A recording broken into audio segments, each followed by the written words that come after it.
This persecuted army veteran.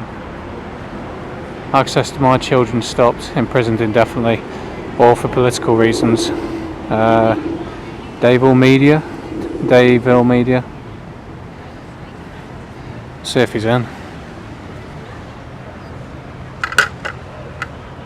Yeah, mate, so persecuted army veteran, you said June was it you came? Were you Yeah, I got here, I think it was the 19th of June. Yeah. I've been protesting since then. Oh, you just stay here every day pretty much? Pretty much, yeah. I've had to leave now and then for things like court appearances. I've got probation on Wednesday because while I'm here, they want me gone as quickly as possible. So you can imagine it doesn't look great on the system having an army veteran on the doorstep saying they've wronged me. Yeah.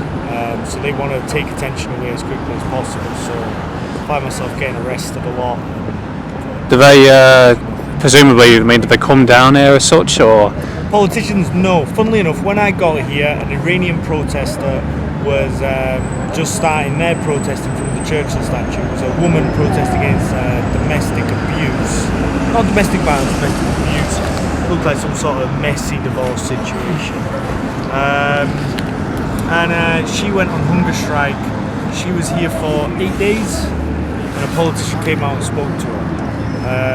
Apparently said they'd fix all the problems, and she seemed quite happy because she said if they didn't fix the problem, she'd come back. She never came back, so I mimicked her protest, pretty much like for like, going on hunger strike in front of the Churchill statue. And instead of a politician coming out and speaking to me, Keir Starmer wanted to lay a wreath with President Macron. I don't know if you remember that. What a joke, yeah. Yeah, I got arrested and remanded in prison for possession of a bladed article. Still got a month to go, yeah. Yeah, it's all business though, isn't it? Yeah, so he had me remanded in prison for possession of a bladed article, which was a little survival knife that I had every reason to have. It was within the law. Like a Swiss Army knife sort of thing. Basically, yeah. It was originally a locking knife that was my granddad's. Yeah. So I've used, sniper tape. Yeah, of course, yeah. Sniper tape to disable the locking mechanism. It's pretty good stuff. Yeah. And then basically what's happened is when they knew I had it, when they came to arrest me, they sort of handcuffed me, searched me, asked me if I had anything. I highlighted the knife, stated it was legal, pointed out that police had already checked it, said it was legal. And then the sergeant takes the knife off them, off the cop that pulls it out, takes it off camera, cuts the tape, and then brings it back on camera and says it's a locking knife. Oh, hang on, you just tampered with that. When it came to the court proceedings, they wouldn't put any emphasis on the fact that the cop had taken it off camera, the fact that the actual tape I'd used weren't provided in the evidence. They just literally took the knife, they cleaned it up so it looked like there was no tape on it, and then presented that as the evidence. So, yeah, I've heard stories similar to that before. There's a London gangster on one of the chat shows, True Geordie. Seen his podcast now. Basically, 100 years ago or so, the coppers were chucking a razor blade, said, "Oh, we've caught you with that." Just setting him up. Same, it hasn't changed. Dirty tricks, basically. But when you say like persecuted army veteran, so what is it they're actually kind of persecuting you for? Why is it you've ended up out here as such? When I was in the army, I was in the Royal Signals. Yeah. I'm quite a clever guy, just naturally. I was what's called an IS engineer, which is a tech geek. Yeah, you go to your attribute, don't you? If you fit, you go for Marines, Paras, something like that. Radio operator. Yeah. And the army sort of saw my qualifications and was like, hang on a minute, you're just out of high school, you've got mad tech qualifications. Try this instead. And I got a really good reputation in the army for just being able to solve problems other people couldn't solve. And so when I left the army about 2013, COVID didn't hit till 2020. I've been studying markets and economics and all kinds of wonders in the way the world actually works. And I just noticed some things that weren't right just in the run up to it. And I was like, some rich people have just taken a lot of money out of the market. Something's about to go wrong. They know what it is. The rest of us don't. And then these rumours about a pilot having a virus from China started emerging about January time. The Wuhan stuff. Yeah, and then sort of by February time I was kind of convinced that whatever this virus stuff was going on, it's something to do with that money disappearing out of the markets. And I was like, I don't know if you know, but whenever there's a market crash, it's a phenomenon. There seems to be riots alongside it. Yeah. I can't see why, but the pattern's there, so you've got to respect it. So I was concerned about riots and madness and chaos because it looked like a very serious market crash was on the way. 2020 is quite an ominous number as well, isn't it? 2020 is quite an ominous sounding number. You had a lot of millennium was a big thing, but 2020 sounds more ominous to me. Yeah, I mean, maybe. I mean, it drew my attention more the fact it's a round number and people are drawn to round numbers. So yeah, it could be. Anyone had a plan it for a round number. Yeah. But I think the millennium stuff was more just fear. Yeah, total fear mongering, yeah. When computers tick over zero. Yeah, so was it the Y2K bug and all that, wasn't it? Yeah, I mean, the idea was what would happen when computers hit zero. After reset. Does it all just break? And people fear the worst, Yeah, of course. But yeah, with the 2020 stuff, I was concerned about riots, so I used the stuff I learned from just my time in working in technology, not just in the army, but working for various different companies doing security for schools and doing security for all different manner of networks. And I decided to trigger the algorithms that I knew the security groups watch to get their attention. So it's like the usual stuff like bomb, plane, using all these buzzwords in a Twitter post. Okay. And I put an apology in it. I was like, I'm sorry, I just need your attention. I need to trigger Get the algorithms going, yeah. There's something I think you might have overlooked. Because heaven forbid they haven't overlooked it and allowing it. That wasn't something I comprehended. But I was really concerned about writing. I don't know if you noticed, but there was writing in 2020 and late 2020. Well, it could have got out of hand. I mean, you had the meat. The meat was disappearing in supermarkets. You had the toilet roll fiasco. 2021. I mean, what was it? The Joker, Heath Ledger's Joker said, "When the chips are down, civilized people will eat each other." We're all nice and friendly here, but all it would take. That's saying about 3 days without food and water for total anarchy. In Western civilization, it's true. Because you ain't growing food out of concrete, are you, at the end of the day? You're reliant on this system that's been built and created. Totally reliant on it. So, is it more because you didn't comply with the COVID nonsense, or? No, I think it's more because I started solving political problems. So I got the attention. I noticed I got the attention straight away because I started noticing abnormalities in my life. Like there was big, massive meathead motherfuckers walking around the back of the house and that, like intimidation community. Yeah. No, I think they were more just recce in the area. Like right. I just noticed them out the window. I don't think I was supposed to notice them. I think it just seemed like a recce. Yeah. And I was like, alright, so I've got the attention, which is what I was trying to get. So I mean, it didn't scare me or anything. I was like, well, I'm onto something. I ran a couple of little tests, just like little traps to see if I could trigger a response. Like I sent a tweet out saying something like, alright, I'll let you hack my computer, no problem. Smiley face or whatever, and I just tweeted it, and then like within a few minutes a Java prompt comes up on my computer. Yeah. I was like, right, so there is somebody there. They are wanting access to my machine. Obviously I declined the Java prompt. I just wanted to see if it was happening. Yeah. I was also shot up the rankings on a website called profit.ly, which is like a stock market website. And I mean, there's loads of successful traders on there who teach people how to trade. They're usually at the top, most popular, because everyone's trying to learn how to trade. I was a new kid on the block, nobody knew who I was, and somehow I became the 9th most popular trader on the website that month, which is incredibly abnormal.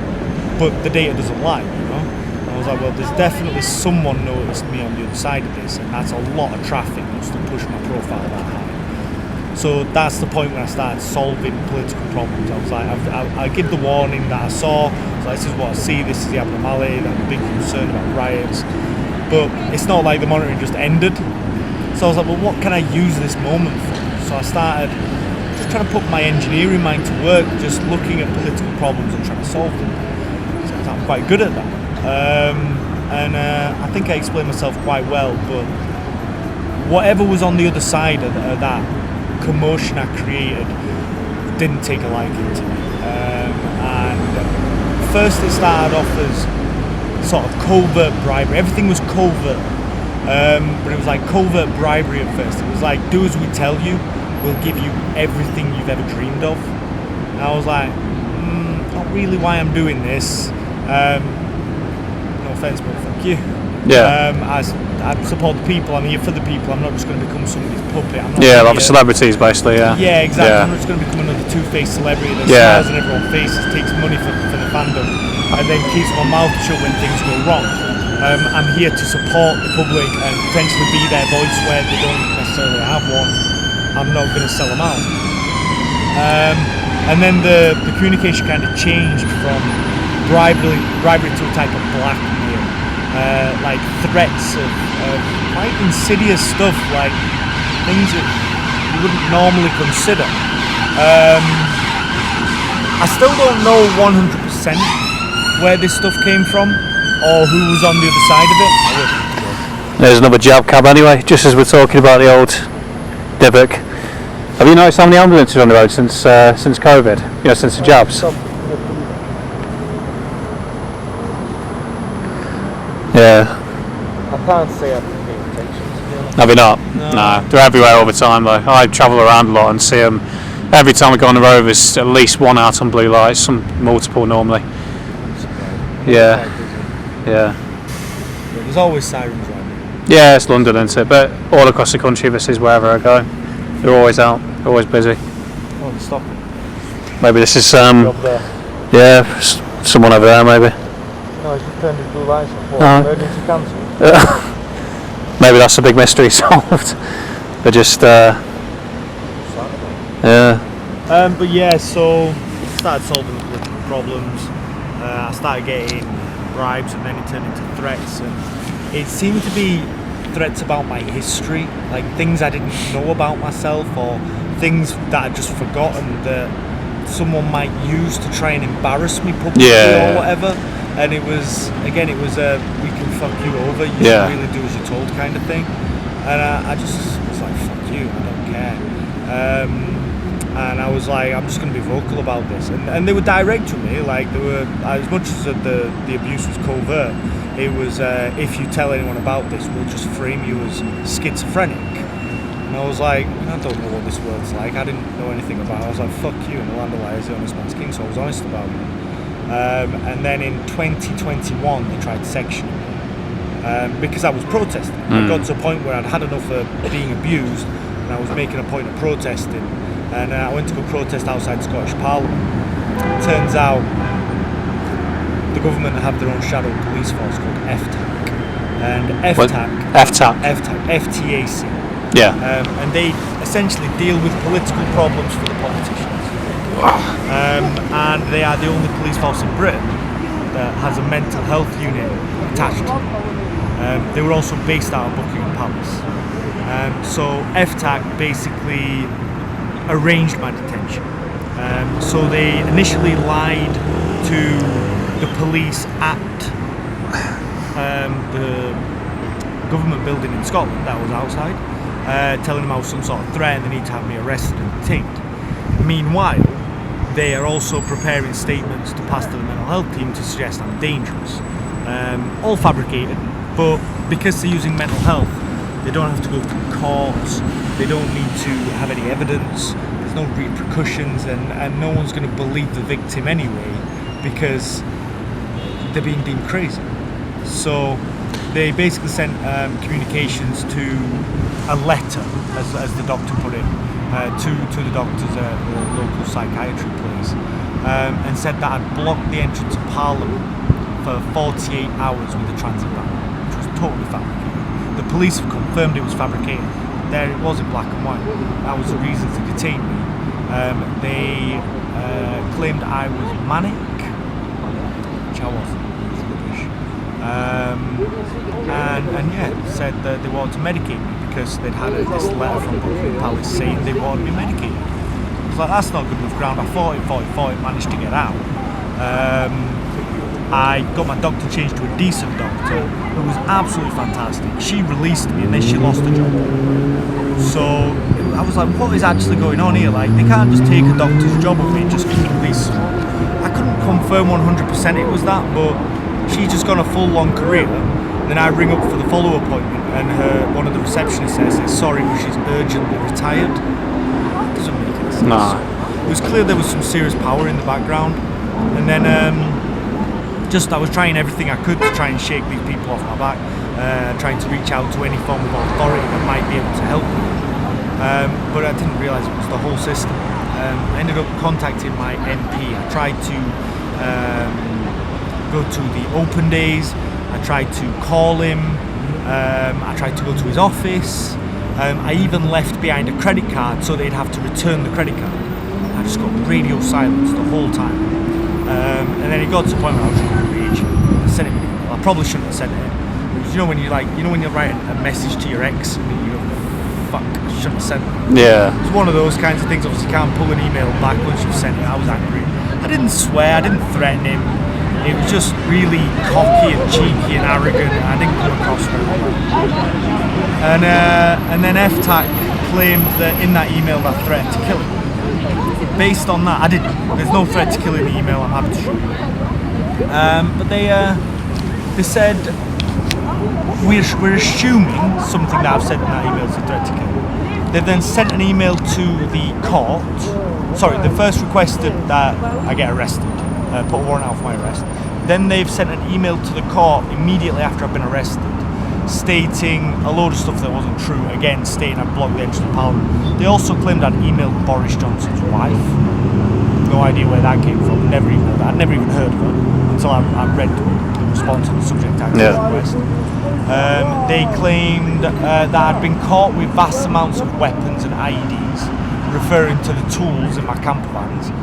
Sorry, I had a camper van. Yeah. I had tools in the back of it, and I had a gas bottle for my stove. Apparently that's the IED, and there's tools in the back. Saying I've threatened to blow the police up with that. Where are you getting all this? None of this happened. Also, none of it actually appeared in the court. It was all just in this email to the court diversion team. And then it states on the bottom of the email that they want me remanded in prison as a safer way of underlying any mental health concerns, which is a clear human rights breach, and say that they want me to have a psychiatric assessment in a forensic setting, which translated to having me remanded in prison for 6 months and then transferring me to a high secure forensic facility called Rampton, where I was told I'd spend the rest of my life. And that's the indefinite detention on that. Yeah, scary, isn't it? Because I remember around that time, I think it was Prince William was pushing a lot of stuff to do with mental health. But I think that was just before the pandemic, I think it was. So they're kind of probably preparing for people who weren't going to believe in the narrative and would be seen as mental, basically. Exactly. They also create, so from what I've been researching, any sort of conspiracy theorist or anyone who takes a sort of aggressive political stance to the point where they're willing to vocalise their opinions, their social media algorithms change. Start sending them down rabbit holes. Yeah. Like flat Earth and all this stuff. There's a conspiracy going out about Nazis. Things that are clearly not true, but it's trickle-fed to the target. So the algorithm becomes stronger and stronger and stronger down that point until they believe it. And then they'll come out with a valid point. Like they might say, for example, the Jimmy Savile network still exists. He operated in mental health institutions. He had backings from court. Police were covering up for him. Yeah. MI5 things that were actually happening. Yeah. Him, and yet his best mates with the king and had Christmas dinner with Margaret Thatcher. All entirely provable and factually accurate. But have been linked to a flat earth theory or something. It makes tarnish basically. They'll add it up and say, well, it's still going on because as you can see, there's a naked statue of a child outside BBC HQ here in London. And there's one above St James Underground as well. A naked boy in front of a naked man or something along them lines. Exactly. But do you know what I mean? We should be dealing with those statues and getting rid of them. Yeah. You never hear about them in the news. But then, like as you say, they'll follow it up with, and did you know the Earth's flat? Yeah. Or did you know this? Did you know that? Trying to show off, and all of a sudden, everything they just said that was right goes out the window. It all gets tarnished. The person talking to goes, this person's crazy. Yeah. Discredit themselves. Yeah, it's psychological warfare essentially, isn't it? It's all done by terrorism. Yeah, psychological terrorism, basically. Yeah, that's all it is. Like the TV is just a big mind control device, isn't it? And algorithms are like the new ones now as well. So. Well, I noticed, like, since I've been here, I mean, I've gathered over 10,000 followers on TikTok. Have you really?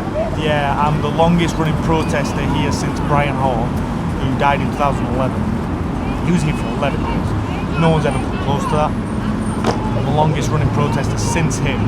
I'm being directly tortured by the authorities. I can evidence that it's an Article 3 breach.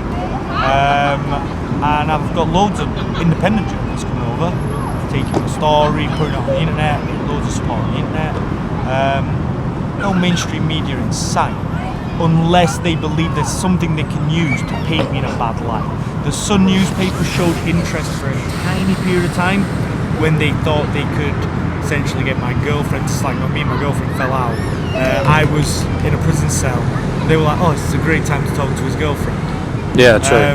She's a fantastic woman, so she had my back, so she didn't give them the story they wanted, so they decided not to run with it. They just sit there on their ivory towers waiting for something to go wrong to report on that. They don't report on the fact that there's a British Army veteran with a damn good service record who'd done nothing wrong until this situation started, and now is unable to be a father to his kids. He's going to be in prison for the rest of his life. He's being framed as some sort of crazy terrorist and can evidence he's not.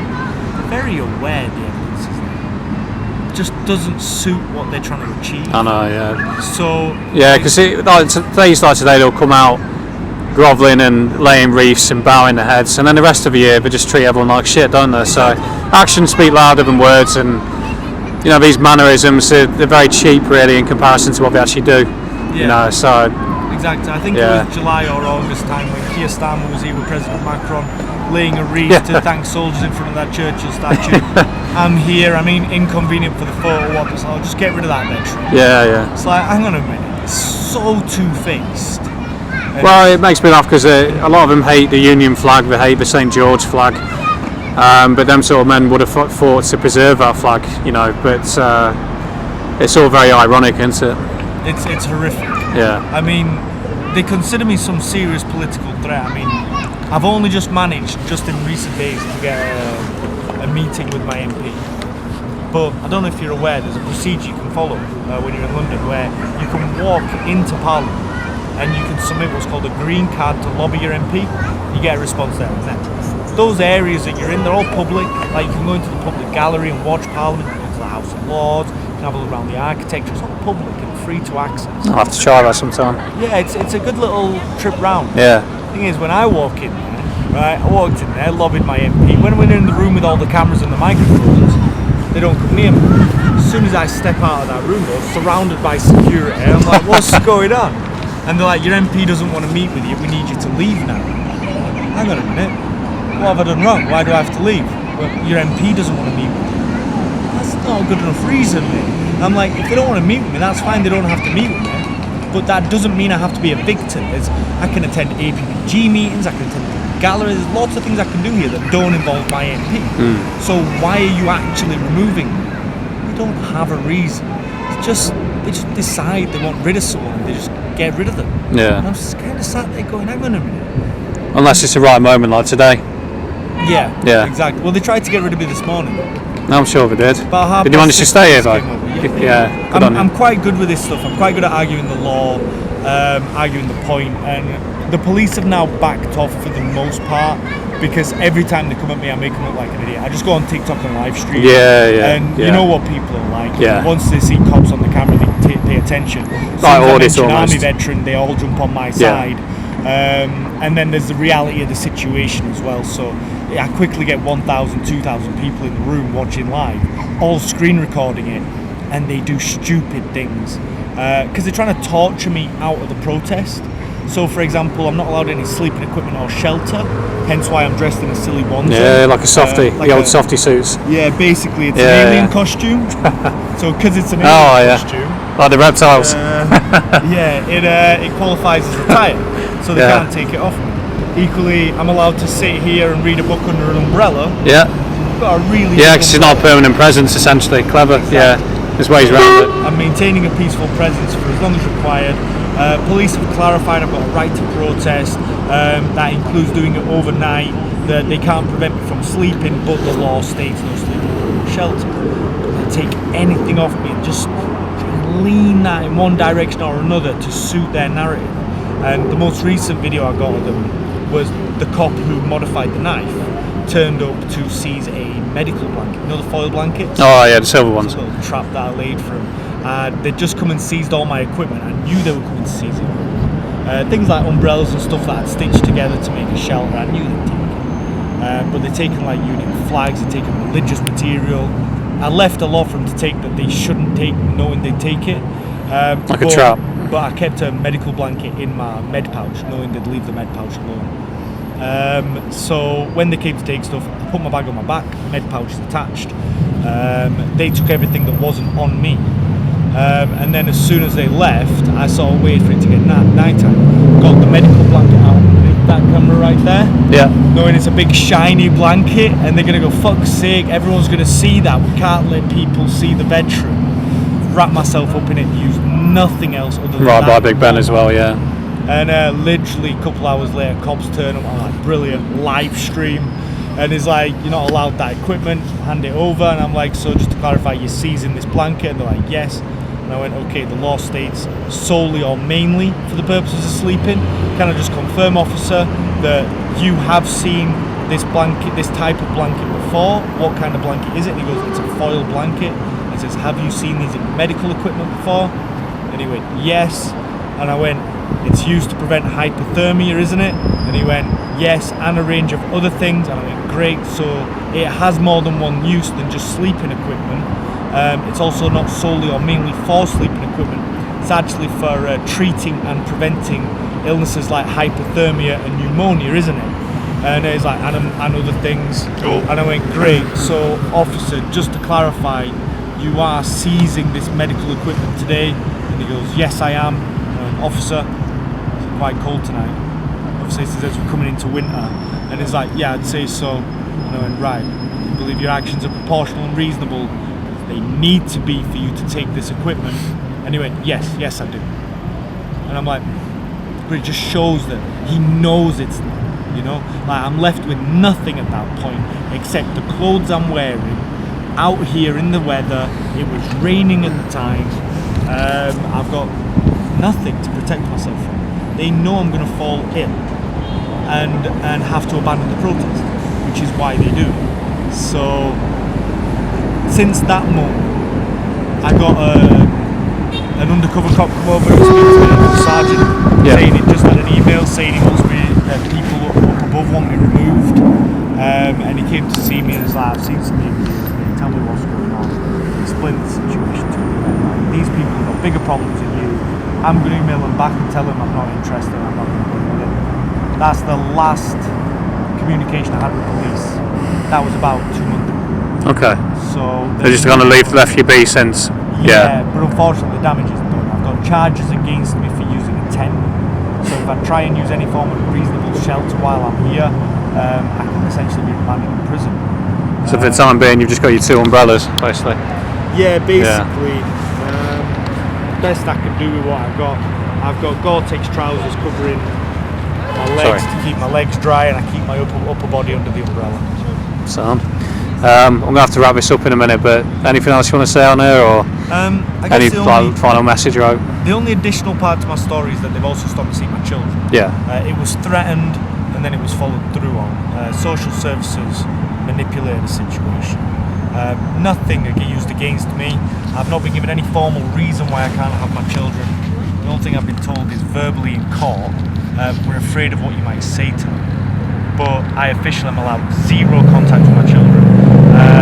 When I'm on probation for these other things, it's stated clearly on probation that I am not a risk to children.